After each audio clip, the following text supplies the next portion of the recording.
Hello everyone, this is part 2 of What If Naruto Travels Back in Time, and I hope you guys enjoy this video and to like, to subscribe, and check out the playlist, to see more comment down below.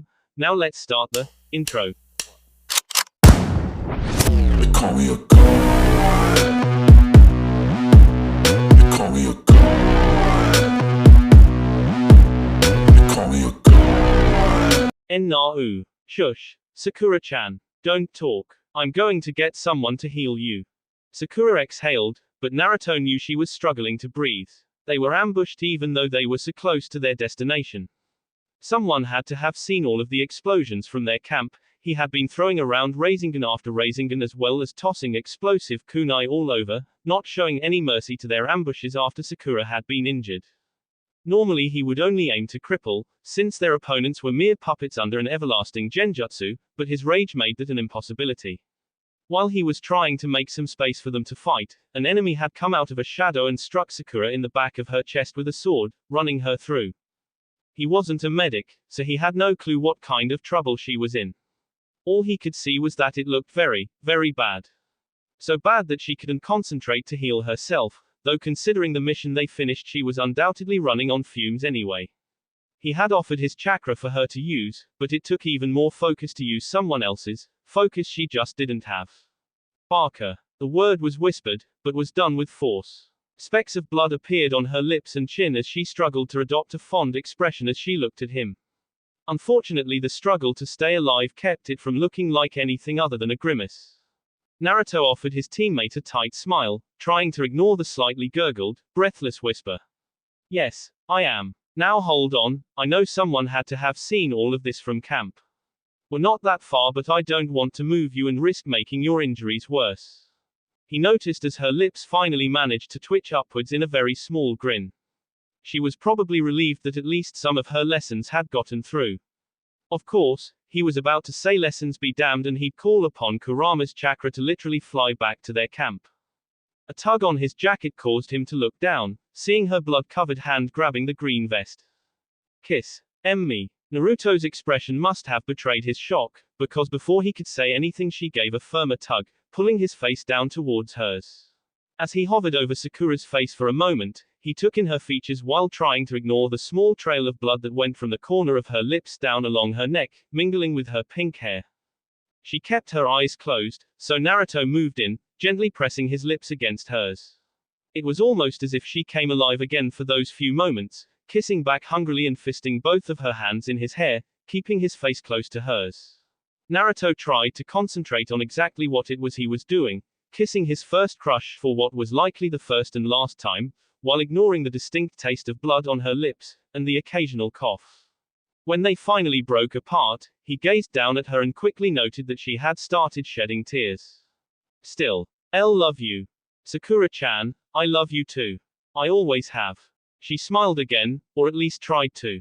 It appeared to Naruto as if she wanted to say more, but the hand that she had moved around to rest against his cheek slowly lost its fight with gravity and fell to her chest, just as the other hand that was still in his hair slowly released and fell away, onto the soft dirt.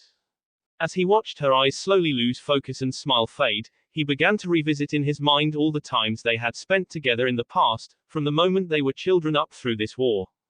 From all of her initial rejections of his affections, up until their final not quite romantic encounter where he had rejected her because he knew deep down she wasn't being honest with him, or herself. The war started immediately after that, and while both of them may have wanted to do something if the war ended, neither of them had the time to even think about relationships. Naruto brushed some loose hairs away from her forehead, which he still thought was charming, and laid a brief kiss on it. He knew that she was gone, and was not about to bury her here, so he moved her arms to cross over her body, then lifted her up bridal style. As Naruto tried to clench his jaw and blink the growing tears out of his eyes, part of him wondered if he should have just moved her to the camp anyway. That line of thought was promptly dashed to the ground upon arrival at the camp, or its remains, anyway. No wonder there was no help, all that remained of his team was blackened bones and scorched earth. All of this was too much for him to bear. So for the first time since Tsunade's death a year ago, he knelt down with Sakura's dead body in his arms, and finally cried. Not surprisingly, Kurama remained silent the entire time. Today was October 10th. Under normal circumstances, today would have been his birthday. Not that anyone really paid attention to days of celebration during the war, but the date was still important, at least during his childhood. In his later years, everyone who wasn't caught under the harsh genjutsu of the Red Moon cherished every day of their freedom, so specific meaning behind various days of the year were lost in the rush of just trying to stay free. Thankfully, there was no Red Moon yet. That was why he had come back in time in the first place.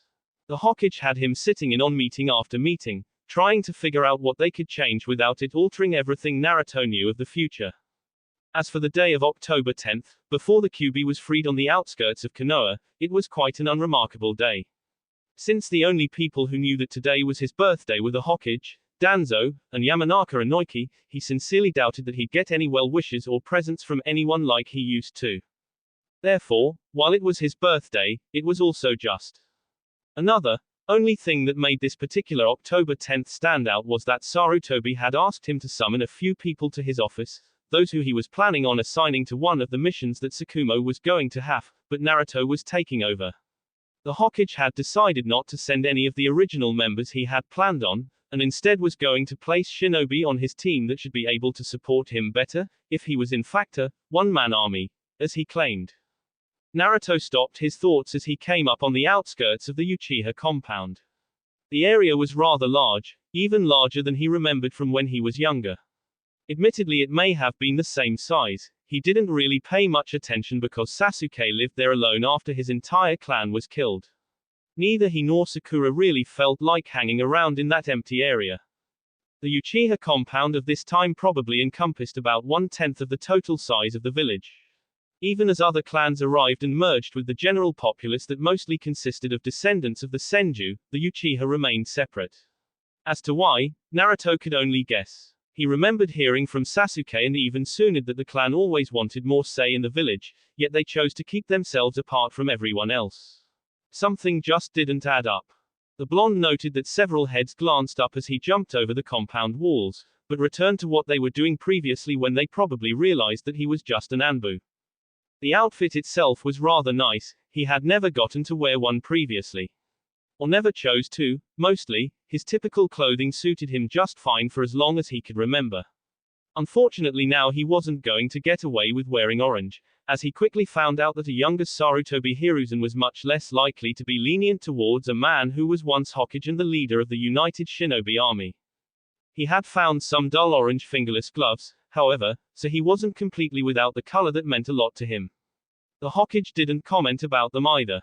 Arriving at his destination, Naruto landed in the front porch area and promptly knocked on the front door of the large house. Sasuke's house certainly looked a lot fresher, compared to how he used to remember it. But that did make sense, since he was just about a quarter of a century in the past.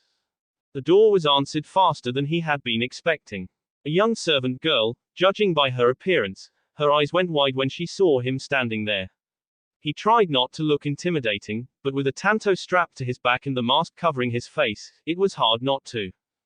Hokage-sama requests the presence of Uchiha Mikoto-san as soon as she is able. At first the young girl in front of him began to nod her head, but then promptly began to shake it negatively. As she opened her mouth to speak, another loud voice, distinctly male, spoke for her. I will talk to the Anbu, Oroheim. You may resume your duties. Without a word the young girl quickly turned in the direction that the voice came from and offered a swift bow, then wandered away out of sight. Naruto waited patiently as he waited for the person with the other voice to appear, which they did after another moment. The man had a face with sharp features, though signs of age were beginning to show. His hair had a faint silver outline, and he walked with a slight limp and a cane. As he noticed Naruto standing there in the doorway, he offered a faint smile. You're here for my daughter. Naruto quickly processed that this was Mikoto's father, and filed it away for future reference. Yes, sir. The Hokage has requested her presence for a mission which her skills are particularly suited for. Really now? Did he tell you this? Sort of. I'll be the one leading the mission. The man standing in the doorway looked him up and down for a moment, before settling on the Anbu tattoo on Naruto's left arm. I only really know of one young man with hair the color of yours, but he was Mikoto's old genin teammate and as far as I know he hasn't joined Anbu yet. I'm also fairly certain that I know of all the ninja in the village. So you are an anomaly. That makes sense, sir. Naruto carefully removed his mask, pulling it over to rest on the side of his head. I'm one of Hokage-sama's personal shinobi. I'm usually out of the village on long-term operations. My name is Uzumaki Naruto. If you want to know more, I'm sure Hokage-sama would tell you. And Uzumaki, huh? The Uchiha man rubbed at his chin for a moment before nodding. I think I will have a chat with the boss. Anyway, my daughter is with her fiancé, Fugaku. They had a reservation at a restaurant nearby. The man rattled off directions for Naruto, and the blonde quickly memorized them since it wouldn't be too difficult to find. It was here in the Uchiha compound, which is probably why he didn't recognize it from his time. How long ago did they leave? I don't mind waiting a little bit to give them some time. One of the older man's eyebrows twitched upward for a moment before he barked out a laugh and shook his head. No. Honestly, I think it is quite the contrary. She would be happier if you showed up sooner.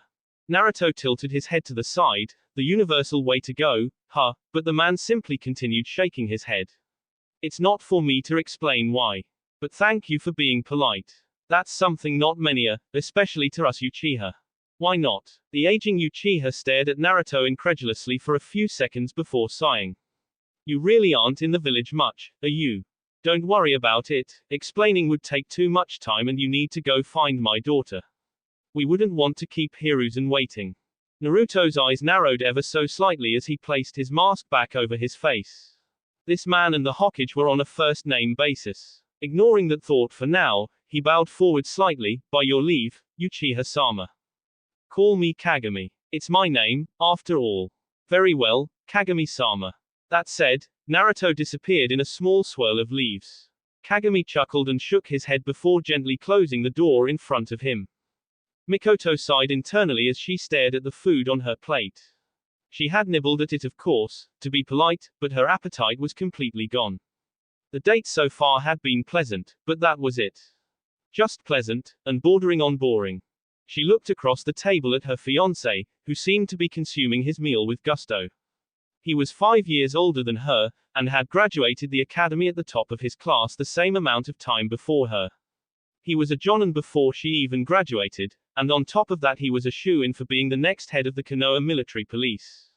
For what must have been the millionth time, Mikoto was reviewing why exactly she was engaged to this man. Because he was one of the premier Uchiha was a flimsy excuse, and she knew it. However, her father approved of the choice and so did the Uchiha Elder Council, so their wedding day was very nearly set in stone. They were nice enough to let her choose, or at least it seemed that way. The problem was she didn't know what they'd do if she gained interest in someone who wasn't already an Uchiha. The only thing that would stop it now was if she somehow got cold feet or found someone even better, but she was no coward, so backing out for no reason was not something she would do. As for someone better, the only other person she would ever have considered was Minato, but he was already spoken for. She wasn't about to betray her friendship with Kushina. She watched as someone walked by their table, likely another jonin that Fugaku knew since they began chatting amicably with each other. At least the other person was chatting with some enthusiasm. Fugaku was just sitting there, stony-faced, responding occasionally. If there was one thing she could change about Fugaku, it would be to have him stop being such a stick in the mud emotionally. Sure, he knew how to get the job done, and while that was great, he had no personality. She grew up around people with tons of emotion, and it made her the same way. Both her father and mother got along great with virtually everyone she knew, and she was on a genin team with Namikaze Minato and Akamaiki Taichi, both of whom had strong but fair temperaments. Not to mention her jonin sensei was Jiraiya of the Densetsu no Sanin. You'd be hard-pressed to find someone with more character than him. Even if it was of the more perverse nature. Of course Minato was a lot quieter when they were younger. It wasn't until Kushina got her claws into him that he really started to open up. Now, speaking of personalities, she was best friends with the bloody habanero. Everyone in the village knew not to mess with her in any way, otherwise you'd regret it later. But yet here she was, stuck with a man who would probably eventually prefer that she be a doting housewife instead of a jonin of Konoha. It was almost as if a loud knocking noise on the window they were seated next to gained her attention, as well as Fugaku's, the jonin he was listening to, and a few other patrons seated at tables nearby. Mikoto's first instinct was to ignore it, but then immediately squelched that thought by hoping that perhaps that knocking would lead to something interesting. Unfortunately, her curiosity only managed to embarrass her a bit, because when she turned to look she saw an Anbu pointing at her and then gesturing for her to come outside. Not just any Anbu either, this one had blonde hair. If Minato was pulling her away from her date, even if it was boring as hell, there would be hell to pay. Frowning, she turned her head to look at Fugaku, who was already staring a hole into her head. A mission. Mikoto let out a sigh, and gave her head a small shake. I wasn't expecting anything. I would swear that Anbu is Minato, but I think he'd know better than to interrupt us, especially if it's just to stop by and chat. HN. Try to return quickly. Mikoto stared at her fiancé with a raised eyebrow for a moment, but his facial expression didn't budge. Feeling even more irritated now, she scoffed and offered a barely noticeable shrug before promptly excusing herself. She was plenty aware of the eyes that were obviously tracking her movements out of the establishment. It wasn't every day that an Uchiha was called upon by the Hokage's Anbu, especially not the clan heir. Walking briskly but not quite jogging, she forcefully kept herself from breaking into a dead run as she headed for the restaurant's exit. She wasn't sure how urgent the summons were, but she didn't need the entire restaurant staring at her. Naruto hummed to himself as he waited for Mikoto to appear. It was hard for him to place the expression that he got from her. It started out as completely shocked, only to morph into something that promised much pain for interrupting her dinner date. He barely recognized Fugaku as well. The man still looked like he constantly tasted something bad, even at his current young age. Most of his previous encounters with the man from his childhood were in Fugaku's capacity as chief of the Konoha military police, and being the frequent troublemaker that he was in their offices about as often as he was in the Hokage's. Fugaku had habitually ignored Naruto and foisted him off on someone else, or had just dismissed the blonde altogether and had someone escort him home. Anything that would keep the brat out of his hair. Before the massacre, anyway. He didn't have to wait long, as the moment Mikoto exited the building, she promptly used a shunshin to get close to him, then growled out, "This had better be good, Minato." Naruto had to stifle a chuckle. He didn't feel like getting a pounding from someone he barely knew now, and not at all when he was a child. Instead, he reached up to his mask, and pulled it slightly to the side so she could see half of his face. Of course it was breaking protocol. Anbu were not supposed to remove their mask on duty, but it was the only way to really prove he was who he said he was. First of all, I'm Naruto. I'm sorry to interrupt your date, but your father told me where to find you. Mikoto blushed, her posture and expression immediately becoming remorseful, if not somewhat embarrassed. She crossed her arms and looked away. Oh. Uzumaki-san, I'm sorry. I thought you were Minato, here to brag about being in Anbu. He's talked about possibly joining up a lot lately. Naruto chuckled, waving off the apology. It's fine. Even just sparring with him a few times I noticed he likes to brag, though he manages to do it in a nice way. We have pretty much the same hair color too, so I understand you're thinking I was him. Mikoto nodded her head, but said nothing further, waiting for him to continue. Hokage-sama has selected you for a mission. Meet in his office tomorrow morning at 7. Pack for 2 weeks minimum. A long-term mission right before a potential war.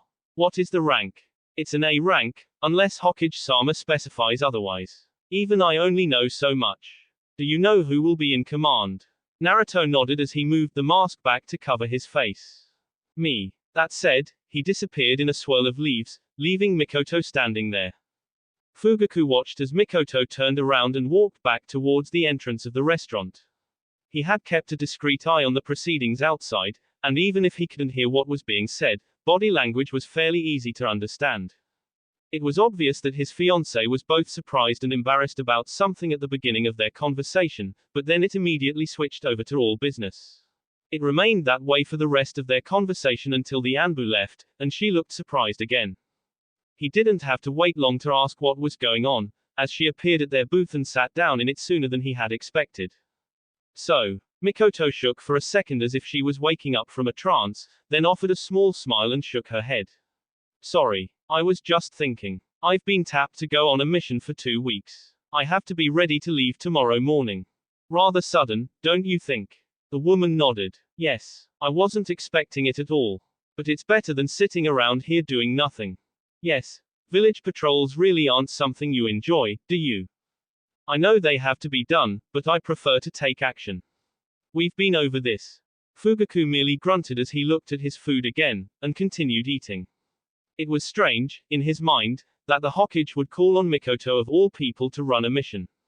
She was the Uchiha heir, after all, and if anything happened to her he had no idea what her father Kagami would do. Their clan needed stable leadership, considering their clan's checkered past within the village. I don't like it. Mikoto stopped poking at her own food, and looked up at him, startled. What? I said I don't like it. You're going on a mission right at the beginning of what's looking to be the start of the next war. It's too dangerous for the heir to go out of the village right now. Especially if you're going to be gone for 2 weeks. Mikoto's utensils dropped to the table and she sent a glare at her fiancé.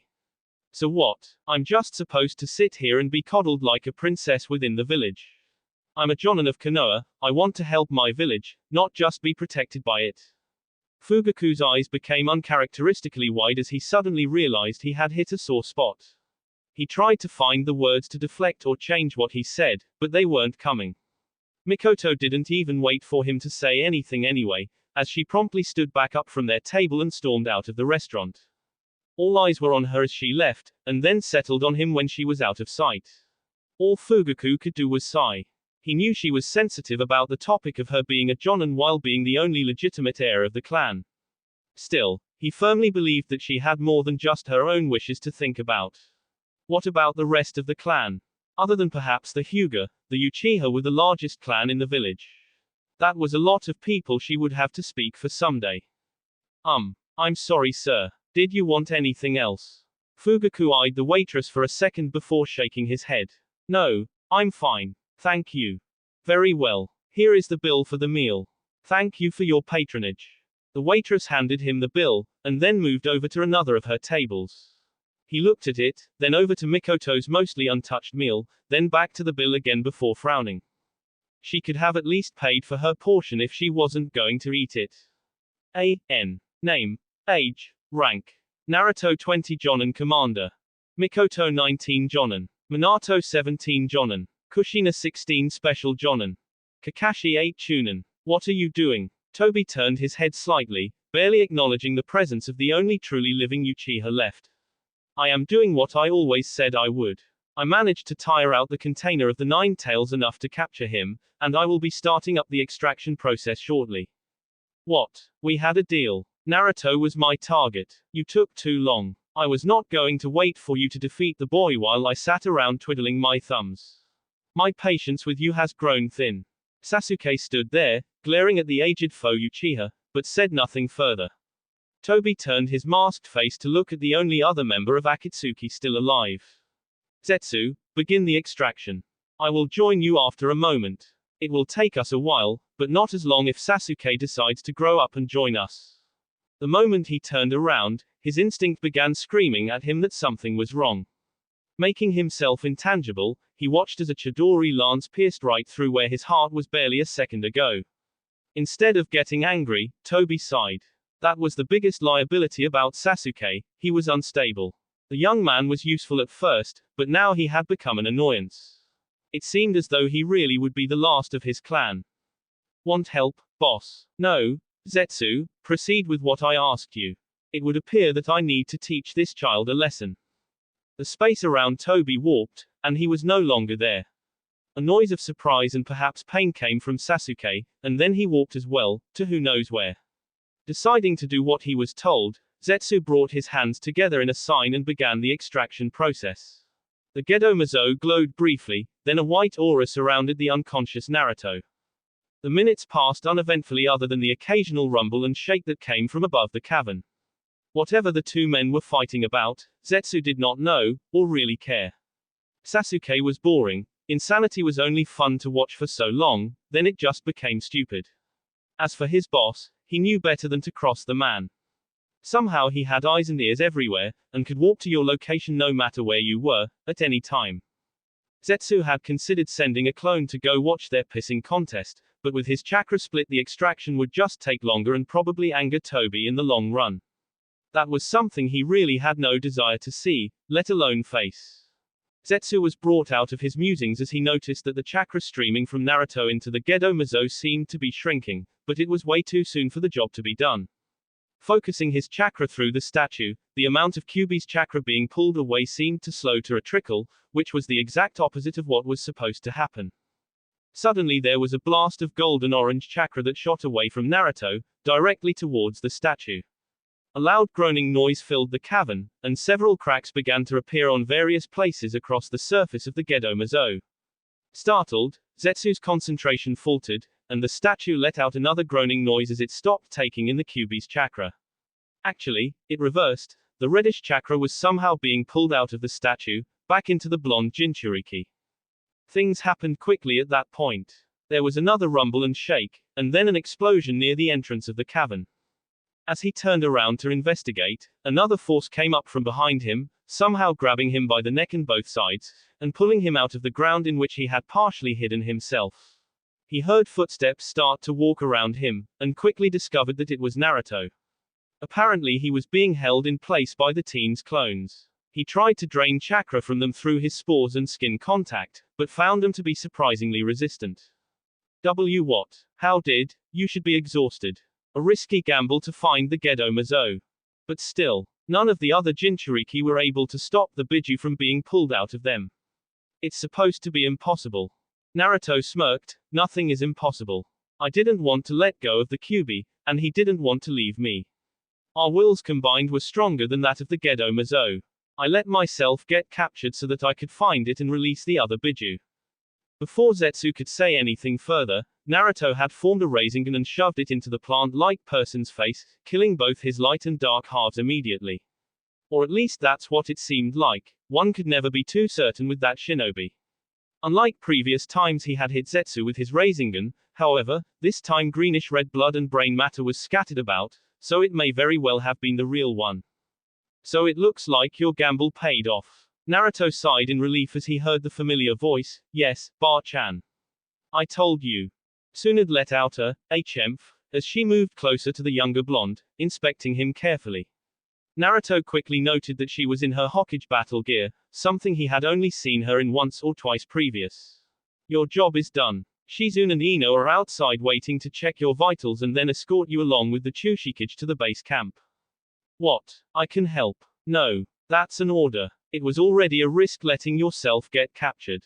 The Raikage is here with me, and with the forces we've brought we can take care of the statue and hopefully scatter the Biju, even destroy them as a last resort so Toby has to wait for them to reform. That will give us about another 8 years to take him down. Tsunade looked around the cavern briefly. Where is Toby, anyway? Naruto simply pointed upward. Probably somewhere outside. I heard them talking while pretending to be unconscious. Sasuke threw a tantrum because apparently Toby went behind his back and captured me. They're likely still fighting about it. If you destroy the statue, I wouldn't be surprised if Toby kills Sasuke because of the distraction. I hope you're not going to try and stop us from destroying the Gedo Mazo, if that's the case. Naruto waved his hand. I stopped caring when he tried to kill me for what, the 5th time. I won't actively seek him out, but if Toby doesn't kill him and he manages to cross my path again I'll kill him this time. Both Sakura-chan and Kakashi agree, they have for a while now. Tsunade nodded at the other blonde, then turned to look at the Gedo Mazo. Alright, get out of here. That's an order. See you back at camp, Bar-chan. Brat. Naruto was currently crouched behind the checking booth, observing his apparent support team. He had only gone to collect one of them, and the Sandaime said that he would surprise the blonde with the rest. He decided to reveal himself a little later so that he could be prepared in case there were any surprises on his team, which there was. Mikoto was easy enough to spot, since he had grabbed her for the mission just yesterday. His future father, Minato, was there as well, and he had to admit that he was completely blindsided by that addition. He thought that the other blonde would have been tapped for more important missions than this. His mother was there as well, but she didn't seem to be part of their team, as she had no backpack or gear that he could see on or near her, so she was likely just saying goodbye. The other member that caught him completely unawares was Hatake Kakashi. The silver hair was a dead giveaway, but the boy couldn't have been more than 8 or 9 years old. The teammates he had heard about, Rin and Obito, were nowhere to be seen, so their team likely hadn't been formed yet. He didn't know why the Hokage put a Chunin on the team, but perhaps Tsukumo wanted Kakashi to get to know him now. He'd have to ask when he got back. There was another male present that he didn't know, but likely an Akamaki based on his stature. He would find out soon enough, though, as he listened in on their conversation. Packed enough. You really need to pack more than a few ration bars and spare kunai. That was his mother, likely berating his father on what seemed to be bad packing habits. Now he knew which side of the family he inherited that from. To have our old team back together. I thought stuff like this was pretty rare. Do you have any idea? That was the larger male, talking to Mikoto. Apparently he had been on a team with her before, and since most genin teams had 3 members and a sensei, that means Minato would be the 3rd person of their team. What was the Sandaime thinking? Any later, I'm going to report it to the Sandaime. We were supposed to have left 15 minutes ago. Crap. That was Mikoto. Perhaps trying to be late on purpose wasn't such a good idea. How did Kakashi manage to get away with it so often in the future? Entering a shunshin, he moved quickly to the top of the nearest building, then down into the alleyway where it connected to the main street leading to the exit. Speeding up into a jog as he rounded the corner, he noticed as Minato spotted him, then nudged Mikoto and pointed in his direction. If the scowl on Mikoto's face was any indication, he was in for it. Unfortunately, he didn't think to come up with an adequate excuse. Perhaps he'd just have to borrow one from the future. Sure enough, it was Mikoto who opened fire with a, "You're late." As soon as he was within earshot, Naruto simply offered her a small smile, immediately thinking back to the days of his own genin team, so he couldn't resist waving his hand and nonchalantly explaining his reason. Sorry about that. A black cat crossed my path, so I had to take the long way around. The person Naruto believed was an Akamaki promptly barked out a laugh, and Kushina had mirth in her eyes as she held her hand up to her mouth, evidently to cover the smile on her face. Minato was smiling openly, while Kakashi simply rolled his eyes. Mikoto on the other hand, she looked like she wanted to cut his head off, right then and there. Naruto knew he had to nip this potential issue in the bud before it became a problem later. While it was true that they were little more than acquaintances, he didn't want to give her a totally wrong impression of himself. She had opened her mouth to start talking again, but Naruto spoke up first, cutting her off. First of all, I'm sorry for being late, but at the same time it was a bit of a test. It's been a while since I've had to lead a small team, and I don't know any of you that well. This was just so I could see what your personalities were like. I was here 5 minutes before Kakashi arrived, observing you all. Mikoto and Minato seemed shocked to hear that. Exactly why, he wasn't sure. Even Kakashi seemed a bit startled. Anarchy, how could you have been here all this time? I didn't sense you at all, and I've always been told that I'm pretty good at sensing chakra signatures. Naruto nodded at Kushina, and decided to show them. Give me just a second, and you'll see. You can all feel my presence now, correct? After getting nods from everyone, he closed his eyes and concentrated. Standing completely still and letting his breathing calm down, he focused on nature, and called its energy to him, and let it surround him like a warm blanket. It was just enough to coat him slightly, but not enough to give him his full range of sage powers. The startled gasp he heard made him open his eyes, and he focused on Kushina, who seemed to be staring at him with more shock than any of the others. You disappeared. I can see you standing right in front of me, but your chakra is gone. That should be impossible. I can even sense the small amounts of chakra that civilians have, but I can't even get that. It's like you're invisible. Naruto nodded slowly. I have a way of masking my chakra and making myself completely invisible. That's one of the reasons why Hokage-sama used me for some of his hardest missions, because I couldn't be detected. That was a complete lie, of course, but they didn't know that. Unless he told any of them the truth, they never would know either. So now that I'm here, we'll hit the road. Hokage-sama tells me that you guys are going to be my backup and support in case anything goes wrong. That means you'll just be on standby, so if all goes well, you may not even need to see any action at all. First, however, Naruto turned his head to look at the person who he believed was an Akamaki. I don't know who you are. My name is Uzumaki Naruto, he stated, offering his hand. The other young man gave him a smile and a quick nod, meeting him for the handshake. Akamaki Taichi. It's nice to meet you, Uzumaki-san. I didn't realize there were any Uzumaki in the village other than Kushina-san. Naruto grinned, no one else did either until the other day. I have been a very well-kept secret, but with another war potentially looming on the horizon, Hokage-sama can't afford to keep me hidden anymore. That's part of the reason why I'm leading this mission. I'll explain our objectives as we get moving. Everyone, say your goodbyes to Kushina-san, because we're moving out in 5. After the small chorus of affirmatives, Naruto watched with detached interest as Kushina made her rounds, saying goodbye to everyone. She gave Taichi a nod and rubbed Kakashi's head, which he didn't seem to mind, surprisingly, and gave Mikoto a big hug. Minato took a little longer as she pampered him as usual, though either his father was playing it cool or was used to her behavior, because he took it all in stride and kept a smile on his face the entire time. Thinking everyone was done, Naruto called for the group to head out, only to be stopped as his arm was grabbed. He was turned around, and pulled into a hug that caught him completely by surprise. So much surprise, in fact, that he went completely rigid. A small giggle caused him to look down slightly at a mane of red hair pressed against his chest. You know, you're supposed to hug back when a girl hugs you. You didn't seem to have this problem last time. Yeah. Naruto managed to stutter out before slowly wrapping his arms around Kushina's back in an awkward manner. This only caused Kushina to laugh again as she broke the impromptu hug, and stuck her tongue out at him. We're going to have to work on that when you get back, Anarchy. Naruto simply offered a sad smile, and nervously scratched at the back of his neck. Yeah, I haven't exactly had much practice in showing or receiving stuff like that. I can probably count the number of times I've been hugged on both hands.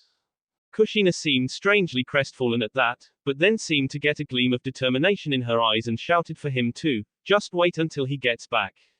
Not quite sure what to make of it, he offered her a simple nod, then stiffly walked towards the exit, his team following behind him. It looks like Kushina has found her next victim, Minato. I don't know, Taichi. She hasn't hit him yet, so maybe it will be different. At least Kushina Onizen didn't leave him in a bloody mess on the ground. She even hugged him first. What's up with that? I don't know, Kakashi. But judging from how stiff Naruto's back looks, I don't think he was expecting the hug he got. Naruto listened to them ramble on as they took to the trees, unsure if they were trying to goad him into speaking or warn him about what Kushina was capable of. Interestingly enough, Mikoto was completely quiet throughout the entire exchange, and Naruto wasn't too eager to look over his shoulder to see what expression was on her face after she looked like she wanted to kill him before. Uzumaki-san. Naruto turned his head slightly, acknowledging Mikoto's presence. They had set up camp for the night in the middle of the forest, since they all agreed that they were perhaps another day away from the eastern coast. Their mission was taking them to water country, and getting there would probably take about 4 days total. Shouldn't you be sleeping, Mikoto-san? We have an early start tomorrow. Naruto had volunteered for first watch, and Minato had volunteered for second. Each watch would be about 3.5 hours, so the rest of the team would get approximately 7 hours of sleep. They would alternate watch shifts each day. Naruto had left a clone in the camp, while he had moved to a nearby stream to meditate. I'm having a hard time sleeping. I admit that it upset me you left a single clone to guard the camp. What would you do if we were attacked? Naruto pivoted himself slightly so that he could look directly at the woman, his piercing blue eyes boring directly into hers. He mentally applauded her when she didn't flinch or look away, but met his challenge openly. In the future he had perfected his stare, making many people flinch and second-guess themselves. It wasn't something he liked to do, but during a war you learn the hard way that there is a certain discipline that must be maintained, lest everything fall apart around you. 3 things. First, we're still in the middle of fire country, so any attacks by anything or anyone other than a dumbass bandit group is highly unlikely. Second, my clones are shadow clones, so any time one of them is dispelled their memories come to me immediately. I could be back in camp in a few. You probably didn't notice that there were a few extra stones and logs around the camp. I made 8 clones, and 7 of them transformed into other objects. So in case anyone did try anything, they would be in for a nasty surprise. If Mikoto was in any way upset, angry, or emotionally changed by what he said, she did a marvelous job of hiding it. There was a slight shift in her eyes that he barely noticed in the darkness around them, but that was it. The woman simply nodded her head towards him and spoke in a low tone. I see. I apologize for distracting you during your watch, Uzumaki-san. I shall try to be more mindful of my surroundings in the future. That said, she promptly turned back around and headed back towards the camp. Naruto listened to her footsteps until they disappeared, and only then did he let the confusion show on his face. Was she always like this? Talk about hard to read.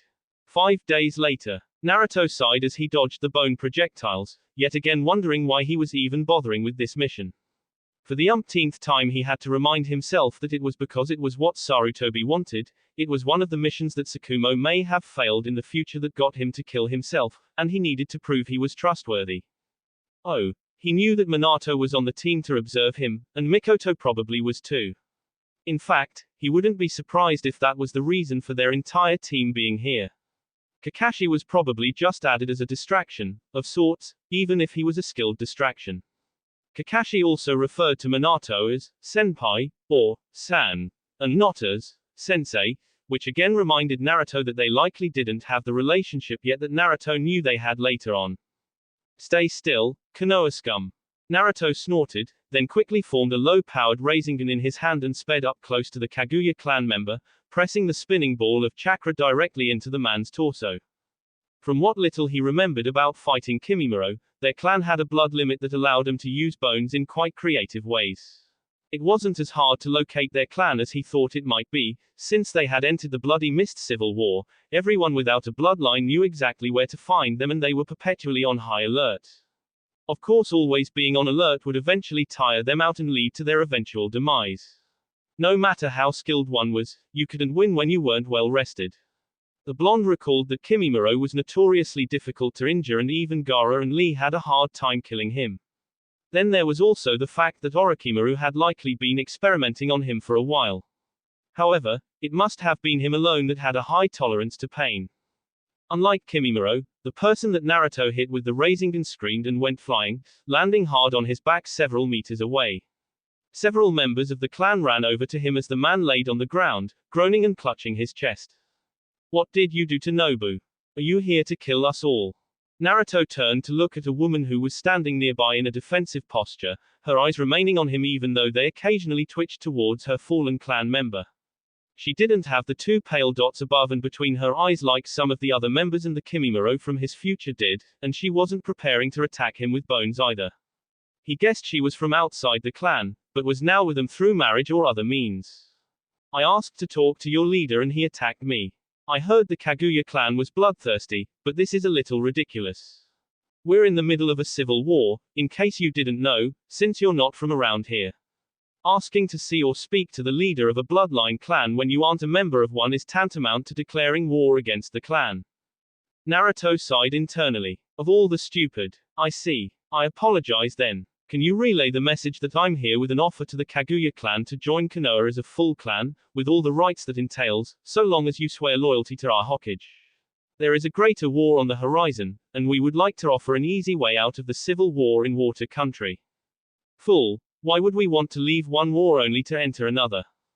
Naruto looked to face another member of the clan, this time it was one who did have the pale reddish dots on his face. Because you'd have the entire Fire Country behind your back, not just other bloodline clans. Konoha is also home to plenty other strong clans, some even without bloodlines that can match the strength of those with. Another clan member snorted. No clan can be stronger than one with a bloodline. Naruto resisted the urge to slap his hand against his forehead. I'm Uzumaki Naruto, a member of the Uzumaki clan, or what is left of it. While many of us were experts at Fuinjutsu, our only talent in our blood was that of an extended lifespan. I'm sure you all know of us, and how our home was destroyed during the Second War. There were a few scattered nods, enough to the point where Naruto was comfortable continuing with his speech. Good. Then you know we are nothing special as warriors. However, I've lived in Konoha all my life, and one thing Konoha has is the will of fire. The will to believe in others as much as you believe in yourself, that protecting what you care about only makes you stronger. I want to protect my home from the coming war.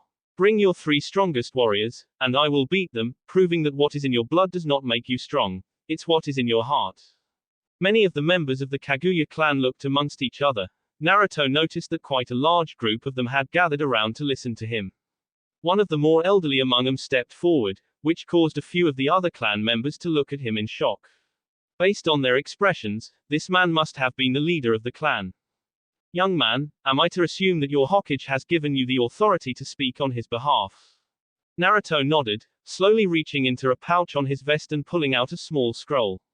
A few members of the Kaguya clan tensed in case he was going to pull a weapon, but none of them made any overt movements, to which he was grateful. He took a few steps forward and offered the scroll to the older man, palm facing up and open to show he was not hiding a weapon in his hands. The older man must have noticed this, as he nodded and gave Naruto a small smile before grabbing the rolled scroll and opening it. The blonde looked around the small compound as the man conferred with a few others as they read the scroll's contents. It wasn't much, really, possibly 1/5 of the size of the Uchiha district back in Konoha, but that meant the numbers of their clan was probably even with one of the smaller clans in Konoha, like the Aburame or Kurama clans. However, since they were in the middle of a civil war, it was also likely that this was a temporary hideout. Many clans in Konoha had their own secret compounds that they could visit or use in emergencies. Quite often they were simply left over from times before Konoha was formed. Uzumaki-san, how many days' travel did it take you to get here?